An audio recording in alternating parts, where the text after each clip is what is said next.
Hola bonsaístas, volvemos a la carga con otro de esos trabajos que se dan en el jardín que nos apetece compartir con vosotros.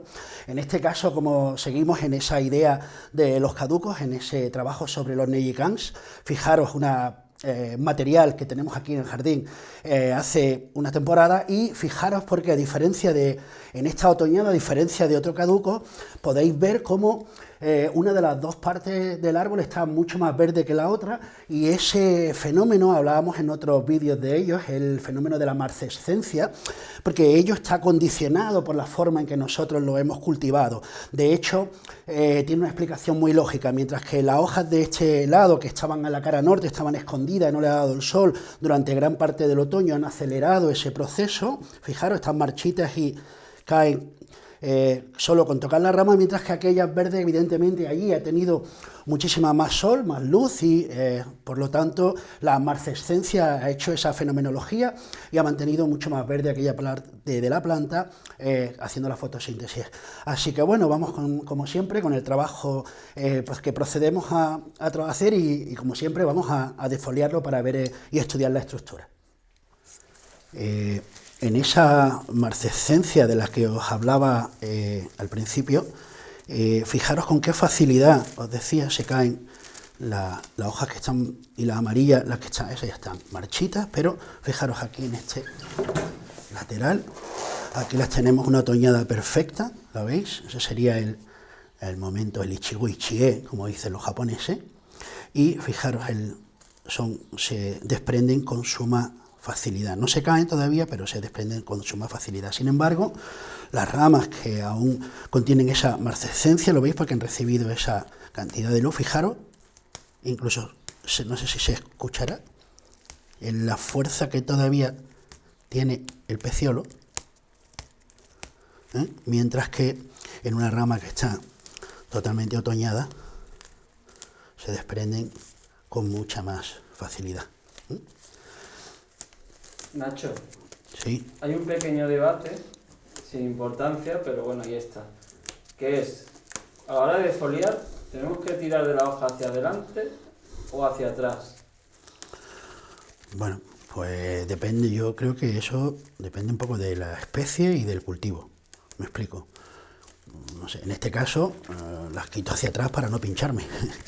De todas maneras, aquí en los Neyikan, el peciolo de esta hoja no tiene la suficiente fuerza como para arrancar la yema o por la constitución que tiene este árbol, pero hay otras especies que sí, entonces, y también depende del cultivo. Cuanto mejor cultivado esté el árbol y del momento también el que hagas el defoliado. En fin, hay una serie de factores que lo hacen, pero lo principal aquí en este caso es hacerlo para no pincharse. Bien, hemos defoliado el árbol, hemos retirado todas las hojas que le quedaban y podemos observar la estructura. Es un material que ya le hicimos un primer trabajo este pasado verano. De hecho, pusimos algunos tensores. Fijaros aquí hay un movimiento muy producido durante este verano. Pusimos algún tensor y bueno, también tenemos un árbol que tiene un movimiento interesante, tiene una parte de madera muerta que habrá que trabajar y algunos hollines que hicimos el verano pasado. Y bueno, quería mostraros una singularidad de lo que pasa en los árboles de flor y fruto. Mira, acerca la cámara, acerca, que quiero mostrar cuál es el coste de un fruto, cuál es el costo de una granada, ¿no? Fijaros, una de las ramas, fijaros cada una de las ramas, esta rama, pues fruto del proceso del trabajo del verano, estos son los crecimientos, ¿los veis? En mayor medida los notáis en aquellas ramas, en estas, en esa, ¿vale? Incluso en esta que ha sido un crecimiento más moderado, pero fijaros acerca y mirad, donde está la granada, donde tenemos el fruto, la rama tenía el mismo grosor, hicimos el mismo trabajo, pero fijaros, fruto precisamente del esfuerzo que considera el árbol de almacenar nutrientes en la propia vulva para reproducirse, fijaros, el crecimiento de la rama han sido mínimos. Fijaros, en realidad este es el crecimiento, le veis, este y este, fijaros, el grosor es insignificante y evidentemente, a pesar de que la granada es bastante pequeña, si la veis observando con el tamaño de mi mano, podéis ver que la rama apenas se ha considerado. Es más, es muy probable que esté debilitada y nos va a costar mucho volver a levantarla. Así que, bueno, los que cultivéis Neopan, que sepáis siempre cuál puede llegar a ser el coste del fruto. Por lo tanto, mi consejo sería siempre que lo dejase, porque evidentemente no he hecho una, tú has tenido varias y yo he seleccionado, pero siempre deberíamos dejar esos frutos en aquellos sitios, no solo que quedasen estéticamente bellos, sino que también lo condujese en una rama que realmente no tuviese una importancia vital en el diseño del árbol, ¿no? Bien, pues vamos a comenzar con el proceso de la poda en este árbol. En este caso es un árbol que ya tiene una formación hecha previa a esta pasada primavera, este pasado verano. Y bueno, aquí tenemos los crecimientos que hemos conseguido con el árbol esta media temporada, todo agosto y parte del otoño. Y bueno, vamos a comenzar retirando esos crecimientos. Ha habido algunos bastante interesantes. Además, estoy contento porque fijaros el grosor de las ramas interiores, que es lo más difícil, han crecido muy bien, mucho más que las ramas exteriores, que sería lo normal, ¿vale? Lo hemos conseguido con un tema de cultivo, así que estamos contentos. Vamos a seguir cortando justito aquí. Ahora, cuando alambremos, ajustaremos mejor. Pero para hacernos una idea,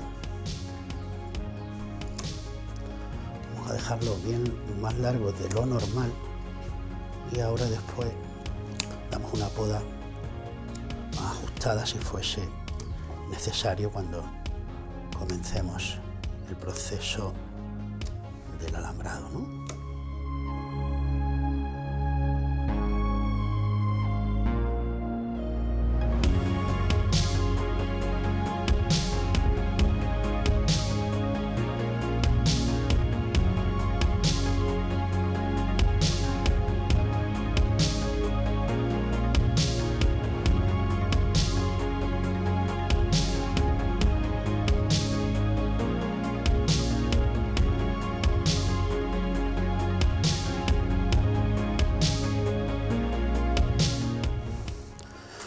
Pues con esto, con esta poda somera, vamos a retirar algunos tocones secos de los propios de los cortes, que a veces los hacemos lo dejamos más por seguridad que por otra cosa, pero es el momento, lo veis, están totalmente secos. Bueno, ese tenía un poco de meído dentro, pero perfecto, porque ya damos la poda y ahora cerramos esa herida. Eso es. Como veréis, he comenzado el proceso del alambrado con guantes, que no es para nada inusual, pero bueno, estos guantes que hay últimamente tecnológicos, pues nos adhieren más o menos bien a la piel y no molestan. Es más, te protegen sobre todo de los enganchones y de los arañazos que podrían llegar a producirte las espinas que producen los granados, como la mayoría como muchas rosáceas, ¿vale? Os cuento que esas espinas que estáis viendo, esas púas, no son más que hojas modificadas, fruto de una respuesta de la planta a un concepto que es un concepto no es bonsaístico, es medioambiental, pero es un concepto que infiere mucho en la forma de los árboles y la respuesta de ellos, ¿no? Y en la memoria, ¿no?, de los árboles, ¿no?, que es la presión cinegética, es decir, el ramoneo de los herbívoros, ¿no?, que sin duda produce respuesta en las plantas, y las espinas, las púas que producen, en este caso estos granados, pues no son más que respuestas a esa presión cinegética que ellas perciben, a lo que nosotros llamamos pinzado, ¿no? Fijaros, todos esos roces que me doy son enganchones que evito gracias a los guantes. Dicen que gato con guantes no caza ratones, pero yo digo que bonsaísta con esto tampoco se pincha, así que la cosa merece. Y también que te permite trabajar con cierta tranquilidad, no estás pendiente del dolor. que te puede llegar a producir, sí.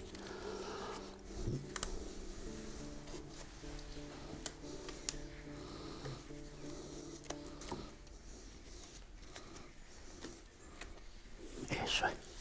Ahí. A veces, como habéis visto, el cámara está tan cerca, quiere grabarlo tan bien que ocupa mi espacio vital de trabajo. Wow, no pillé el guante, Nacho. Los guantes no se alambran.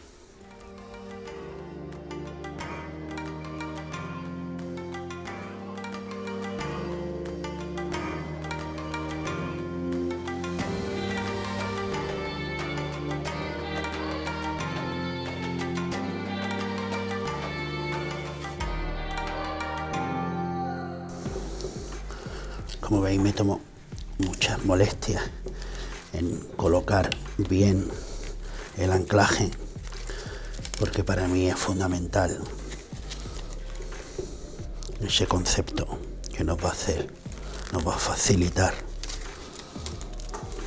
con cierta seguridad que el movimiento de la rama no va a producir una rotura en esta, ¿no? O una fractura. Vale.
Bien, tras el proceso de poda, alambrado y modelado, fijaros, hemos hecho una pequeña colocación de las estructuras principales de la rama. Como veis, hemos cambiado el ángulo de plantado para darle un énfasis a ese movimiento tan interesante y esa conicidad inducida que tiene el tronco. Y bueno, hemos generado una estructura básica sobre la que vamos a seguir desarrollando el árbol en los próximos años y vamos a conseguir un Neyikan con mucho carácter. Así que bueno, esperamos que os haya gustado este trabajo y como siempre no olvidéis suscribiros y darle a la campanita. Gracias a todos por vuestro interés y nos vemos en el próximo vídeo.